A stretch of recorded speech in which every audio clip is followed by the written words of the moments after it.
Ba-block na kita. Ano naman paki ko kung i-block mo ko? Lagi ka na lang kasi sumasama sa friends mo eh. Di ka tumutulong sa bahay. Ito nga, basahin mo to. Hindi naman ako marunong magbasa. Gusto mo na akong pabasahin eh. 2023 pa to ah. Wala naman nababasa dito. Notebook lang to eh. Hindi na lang yung pinapabasa mo.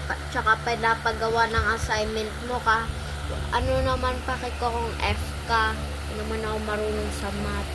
Hayaan mo na lang siya. Sino na nga maghahayaan yan? Paano ko yan nakahayaan? At saka magkakapatid tayo at nagtutulungan tayo. Ano naman, pupunta na ako sa friends ko. Tsaka ako yung ate dito, kaya wala kayong magagawa dito. Ikaw middle child, maglinis ka ng bahay. At ikaw naman, youngest, maghugas ka ng plato doon. Ako yung pinakamatanda dito, kaya wala akong ginagawa dito. Sumbong kita kay nanay. Ako, isumbong mo ko kay nanay. Isusumbong din kita kay mama. Wag kay mama, gaground ako nun. Saka kay papa. Ay, yung kulangat mo, wag mo ilagay dyan sa ano ko ha, table ko. Ako lagay. Ba't mo nilagay? Ang hirap linisin niya. Ang hirap ilinis niya eh.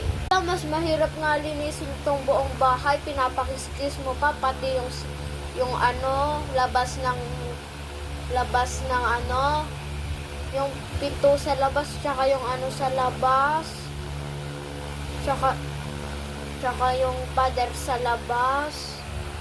No, count kaya yun. Sabi ko buong bahay, hindi yung loob ng bahay eh. Kaya maglinis ka ng CR dyan, youngest. Ako nga. Sige ate, umiyak ka pa, susumbong kita kayo. Ito na nga. Baba mo na yan.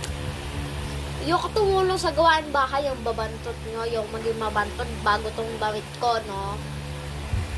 Luto ka nga doon. Hindi na nga, magluluto na. Hirap-hirap ang luto. Luluto ko na lang sa'yo tae. Okay na yan. Okay na yung tae. Pizza mo. Ito oh.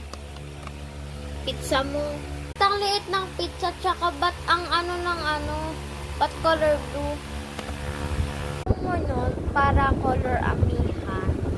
Tsaka malapit na daw yun. Laki ko.